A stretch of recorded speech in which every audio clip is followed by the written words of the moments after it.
Hello everyone, specially mother parents. आज मी ना तुमच्यासाठी खास इथं आलेली आहे. तुमची मुलं फार मोबाईल बघतात का?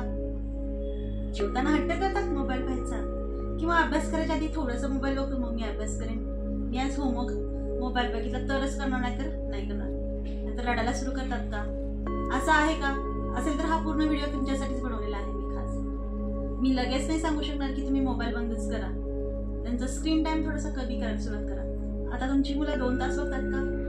1 तास करून बघा. 1 तास आता तुम्ही त्याचं डिव्हायडेशन करायला सुरुवात करा, नाहीतर मुलं फार रडायला लागतील आणि एकदमच मोबाईल हा अचानक बदल त्यांना सहन होणार नाही. थोडं आपण थोडं त्यांचा टाइम पिरियड कमी करायचा. त्यासाठी काही उपाय मी तुम्हाला सांगत आहे. व्हिडिओ पूर्णपणे पहा. ते तुम्हाला त्यातले सगळे उपाय तुम्हाला जे सोपे वाटतील ते तुम्ही नक्की करू शकता. तर काय करायला हवं, त्याचा अर्धा तास 1 तास अर्धा तास असं त्यांचा आपण स्क्रीन टाइम कमी करू शकतो. त्यासाठी काय करायला हवं, त्यांना राहिलेल्या वेळेमध्ये तर ते रडायला चालू करतील ना, तर त्याच्यासाठी तुम्ही त्याचे उपाय सांगते. पहिला उपाय, मुलांसोबत थोडासा टाइम स्पेंड करायला सुरुवात करा. त्याला काय आवडतं काय नाही आवडतं त्याला हे जाणून घ्या. त्याला कलरिंग, स्टडीमध्ये कशात इंटरेस्ट आहे, कुठल्या सब्जेक्टमध्ये त्याला जास्त इंटरेस्ट आहे हे पहिला जाणून घ्या तुम्ही, आणि त्यानुसार त्याशी गप्पा मारायला सुरू करा. मुलगा हळूहळू तुम्हाला सांगायचं आहे की आज स्कूलमध्ये मम्मा आज हे झालं, मम्मा आज स्कूलमध्ये ते केलं, आज आयाने हा आणला होतं.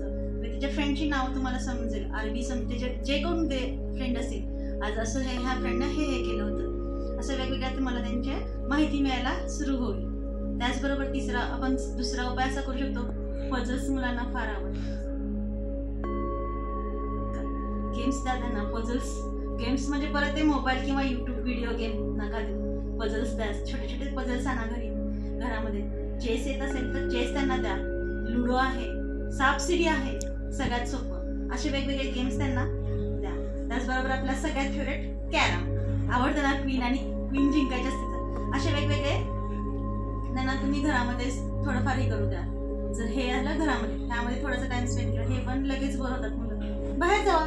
दुसरा उपाय पण त्यासाठी सांगेन, आउटडोअर गेम आहेत, फुटबॉल आहे, क्रिकेट आहे, असे वेगवेगळे तुम्ही त्याच्यासोबत टाइम स्पेंड करू शकता. जे फ्रेंड सर्कल आहे, अशा वेगवेगळ्या फ्रेंड्स सोबत त्यांना क्रिकेट खेळू देत, फुटबॉल खेळू देत, असं वेगवेगळं त्याला बाहेर जाऊ देत. त्याचप्रमाणे ह्यातूनही बोर झाला त्याला, घरी आल्यानंतर तुम्ही कराटेचे क्लासेस लावू शकता. आजकाल आपल्याला सगळं सोय झालेली आहे, इतकी सोय झालेली आहे. कराटे क्लासेस आहेत, डान्स क्लासेस आहेत, स्केटिंगचे आहेत. त्यामध्ये तुम्ही त्यांना इन्व्हॉल्व करून घ्या. तुम्ही त्याचं शारीरिक त्याचं चांगलं अटमॉस्फिअर, म्हणजे शारीरिकदृष्ट्या बनवायचं असेल तर तुम्ही त्याला कराटेमध्ये थोडंसं इन्व्हॉल्व करून घ्या. अशा वेगवेगळ्या गेम. मोबाईलमुळे फक्त आणि फक्त शारीरिक हानी होत चाललेली आहे. डोळ्याची तर हानी होते, त्याचबरोबर मानसिक, शारीरिक, बौद्धिक तर त्याची हळूहळू कमी होते. मुलं बघतात तर काय बघतात मोबाईलमध्ये सांगा बरं? शॉर्ट्स, एक कंबर, हे असलं फालतूच. त्यामुळे त्यांचा काही विकास होणार आहे का? नाहीये. तुम्ही त्यांना जरी युट्यूब किड्स दिलं तरी त्यातूनही थोडंफार गेम्स आणि कार्टून ह्याशिवाय काही इंटरेस्ट त्यांना नाही. आणि जी हवी ती लँग्वेज आहे का त्यामध्ये, तुम्ही त्यांना इंग्लिशच देता का, हिंदीच देता का? त्यामध्ये कन्नड आहे, तेलुगू, आणि मुलं एवढी हट्ट की त्यांना जे हवं तेच ते बघतात. त्यामुळे मला असं, माझे एक मदर पॅरेंट्स म्हणून असं मला वाटतं की त्यांना आउटडोअरचे गेम्स द्या. वेगवेगळे कराटे आहे, स्केटिंग आहे, डान्स आहे. त्यांचं शारीरिकदृष्ट्या विकास होणं खूप महत्त्वाचं आहे. जसं की बौद्धिक आहे, शाळेमध्ये तर हे सगळं त्यांना घेतलं जातं. त्याचप्रमाणे त्यांना घरामधूनही आपण त्याला थोडंफार हे केलं पाहिजे. ॲज ए मदर पॅरेंट्स, पहिलं आपल्याला कसं होतं घरामध्ये, आई बाबा, आजी आजोबा आपल्याला छान छान स्टोरी सांगायच्या. आता ते वातावरण तर नाही. प्रत्येकाच्या हातामध्ये मोबाईल आलाय. आज आपल्याही हातामध्ये मोबाईलच आहे. आई वडील, आजी आजोबा हे सगळे मोबाईलमध्ये गुंतलेले आहेत. तर आपल्याला यातून थोडंसं बाहेर, आजच्या जर आपल्या इंडियामध्ये प्राऊड इंडियासाठी काहीतरी करायचं असेल तर ह्या मोबाईलपासून आपली मुलं पहिली दूर केली पाहिजे. त्यासाठीच प्रयत्न करा. असे वेगवेगळे गेम्स आहेत, स्टोरीज आहेत, मोरल ऑफ स्टोरीज आहेत. आजी आजोबावरून एक गोष्ट आठवली. आता ही आपण छान आपल्याला मोरल ऑफ स्टोरीच्या हिंदी आहेत, मराठी व्हर्जन आहे, इंग्लिशचं व्हर्जन आहे. त्यातली तुम्ही एखादी स्टोरी सांगू शकता. फॉर एक्झाम्पल मी सांगते, थ्रस्टी क्रो. ही स्टोरी सगळ्यांनी आपण ऐकलेली आहे. त्या कावळ्यानं खूप सारी मेहनत करून ते पाणी पिले, जर चोच जात नव्हती तर त्यांनी कसे प्रयत्न केले. मग आपण आपल्या मुलासाठी मोबाईल दूर करू शकत नाही का? अरे हा मोबाईल कोणी दिलाय? आपणच त्यांच्या हातात दिलाय ना, तर आपण काढून घेऊ नाही शकत का? आपल्याला एवढं अवघड आहे का? आज मदर पॅरेंट्स खूप रडतोय का? 1 दिवस रडेल, 2 दिवस रडेल, 3ऱ्या दिवसापासून त्यालाही सवय होऊन जाईल की समजून जाईल की हा आपली आई आता नाही देणार आहे आपल्याला मोबाईल. त्यामुळे ना ह्या सगळ्या वेगवेगळे उपाय तुम्ही करायला हव्या. सुरू करा, आजपासून स्टार्ट करा. मी म्हणते आतापासूनच चालू करा. तुम्ही बघताय ना व्हिडिओ हा, तर व्हिडिओ शेवटपर्यंत नक्की बघा. अजून वेगवेगळ्याच आहेत. तुम्ही त्यांना आउटडोअर गेम जावा, टूर करा, 1 डे टूर काढा.